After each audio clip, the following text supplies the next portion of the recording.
उन्होंने कहा है कि जनसंख्या पे सीधे सीधे तो नहीं बोला, लेकिन उन्होंने कहा है कि जानवर और इंसान में फर्क है और जानवर बच्चे ज्यादा पैदा करते हैं। देखिए, वो इस तरह की बातें अगर करते रहेंगे तो कोई भी उनके खिलाफ जाकर 295A का केस बुक करा देगा। तो उनको, मोहन भागवत को, अपनी बात जो वो करेंगे वो जिम्मेदारी से बात करें। वो इंसान, जो औलाद इंसान को होती है, उसको जानवरों से मिला दे रहे हैं, ये क्या बात है? और दूसरी बात यह है कि मोहन भागवत को ये जानना चाहिए कि भारत में वो जाकर मालूम कराएं कि कितने फर्टिलिटी के क्लिनिक्स खुल चुके हैं, कितने माँ बाप परेशान हैं जिनको औलाद नहीं हो रही है, जिनको बेटा या बेटी नहीं हो रही है। और भारत सरकार को तो एक कानून बनाना पड़ा उसके ऊपर, सरोगेसी के ऊपर।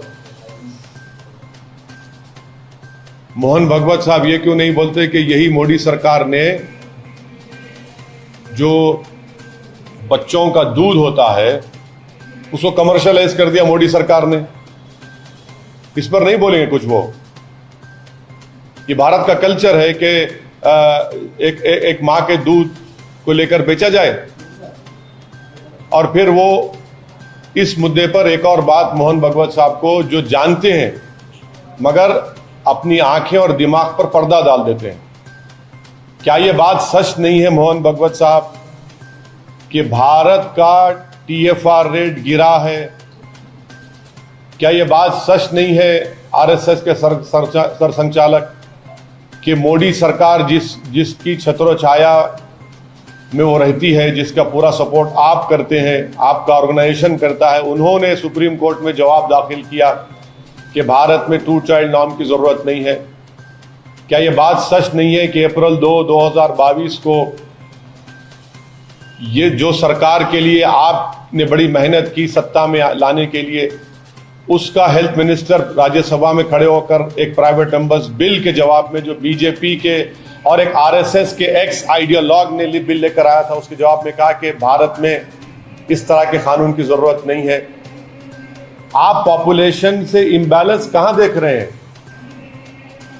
आपको तो ये देखना चाहिए कि जो भारत की जो डेमोग्राफिक डिविडेंड है, उसके लिए आपकी ऑर्गेनाइजेशन ने, जिस पार्टी को आपने सत्ता में लाया, उसने क्या किया 8 साल में?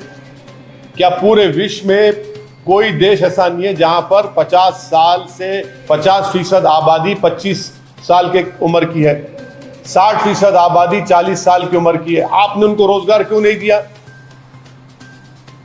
8% बेरोजगारी हो चुकी है भारत में। पूरे विश्व में सबसे ज्यादा बेरोजगार युवा अगर है तो भारत में। इस पर बात करिए ना मोहन भागवत साहब। जिस पार्टी को आपने सत्ता में लेकर लाए हैं, 8 साल से 60 लाख नौकरियां केंद्र सरकार में, और आज प्रधानमंत्री कहते हैं कि 2 साल में 10 लाख देंगे। भाई वो क्यों नहीं देंगे पूरे 60 लाख? आप पॉपुलेशन के बारे में बार बार आप बात करके एक समुदाय के खिलाफ नफरत आप पैदा करते हैं। लेकिन सर, आप पॉपुलेशन रेगुलेशन को क्यों अपोज कर रहे हैं? ये तो हम चाइना को भी पीछे छोड़ क्या पॉपुलेशन की वजह से मोदी सरकार चीन, जो 1000 स्क्वायर किलोमीटर की भारत की जमीन पर कब्जा करके बैठा है पिछले 2 साल से, पॉपुलेशन की वजह से नहीं हटा पा रही उनको? क्या पॉपुलेशन की वजह से भारत के प्रधानमंत्री चीन का नाम लेने से डरते हैं? आप लोग इस बात को समझिए, जो गलती चीन ने की वो भारत को नहीं करनी चाहिए। आप लोग बार बार चीन क्यों, पॉपुलेशन आगे बढ़ जाएगा तो कभी जाकर हैदराबाद हो, दिल्ली हो, मुंबई हो, पुणे हो, जाकर फर्टिलिटी सेंटर्स में पूछिए उन माँ बाप से, पूछिए कि किस तरह तड़प रहे हैं वो लोग औलाद के लिए। पूछिए कभी जाकर, आप उस पर भी स्टोरी करिए। क्या भारत सरकार अगर 2 बच्चों का कानून लेके आती है तो आप उसको समर्थन? मैं बिल्कुल समर्थन नहीं करूंगा, क्योंकि ये भारत के हित में नहीं होगा। और खुद मोदी सरकार जो ये बात कह चुकी है ना, सुप्रीम कोर्ट में आपने एफिडेविट दिया, पार्लियामेंट में आपके हेल्थ मिनिस्टर ने कह दिया, अब आप हेडलाइन चलाएंगे ओवैसी ने यह कहा है। आपको यह हेडलाइन चलानी चाहिए कि ओवैसी ने वो बात कही है जो मोदी सरकार ने पार्लियामेंट में कही और सुप्रीम कोर्ट में एफिडेविट दाखिल किया था इस बारे में, जो सही था वो एफिडेविट। खुद ब खुद भारत का पॉपुलेशन TFR रेट डिक्लाइन हो रहा है। 2030 तक भारत का पॉपुलेशन स्टेबलाइज हो जाएगा, मगर जितनी चीख पुकार, जितनी पेट में और सर में दर्द जो हो रहा है उन लोगों को, अरे जरा तो शर्म रखो। जो डेमोग्राफिक डिविडेंड भारत में है, हमारे भारत की 50% आबादी 25 साल के कम उम्र के युवाओं की है, कुछ तो करो उनके लिए। मोदी सरकार ने क्या किया बताओ? 60% आबादी 40 साल से कम उम्र की, आपने क्या किया 8 साल में बताओ? इस पर डिबेट होनी चाहिए। बेरोजगारी इस मुल्क का सबसे बड़ा बर्निंग मसला है। अब रहा सवाल, मोहन भगवत साहब ने यह भी कह दिया कन्वर्जन। क्या कन्वर्जन से भारत को क्या ताल्लुक? मोहन भगवत साहब बताइए, मोहन भगवत साहब के क्या भारत का कोई रिलीजन है? भारत का कोई रिलीजन नहीं है। भारत सब रिलीजन को मानता है, भारत की खूबसूरती है।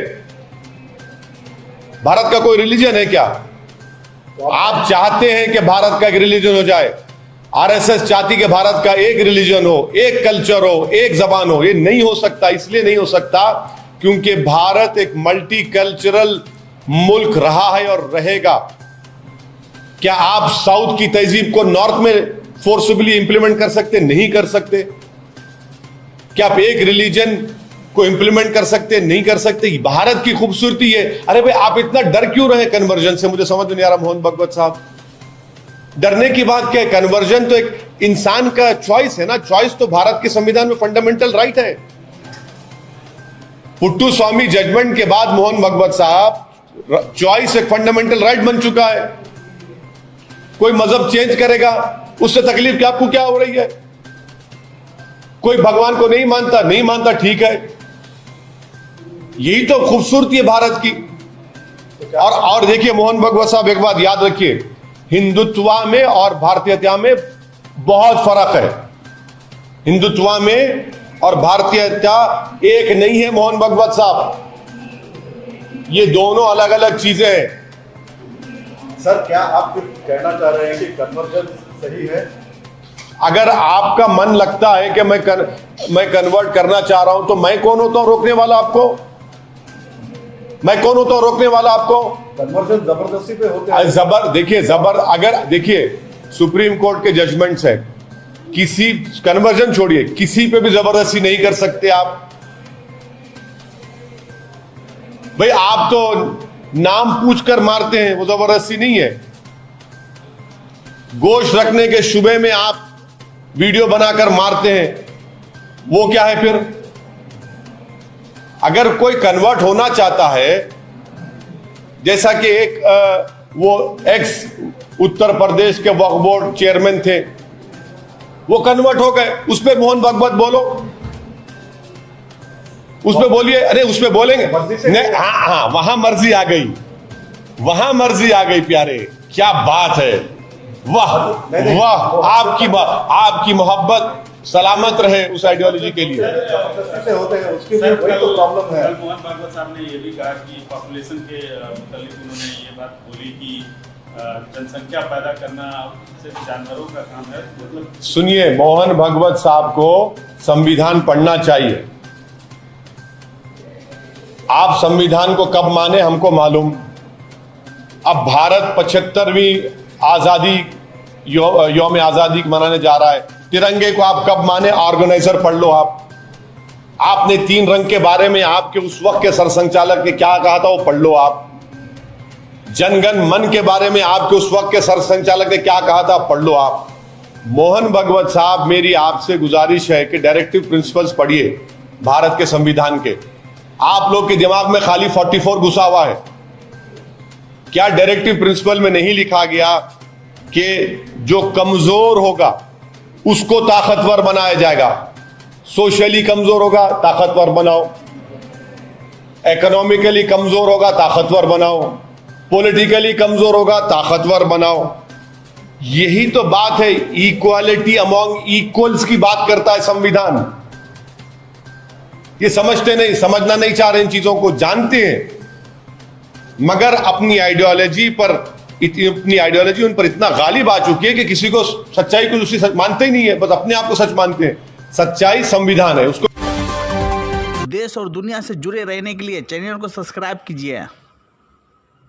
वीडियो पसंद आए तो लाइक शेयर कमेंट करके बताइए।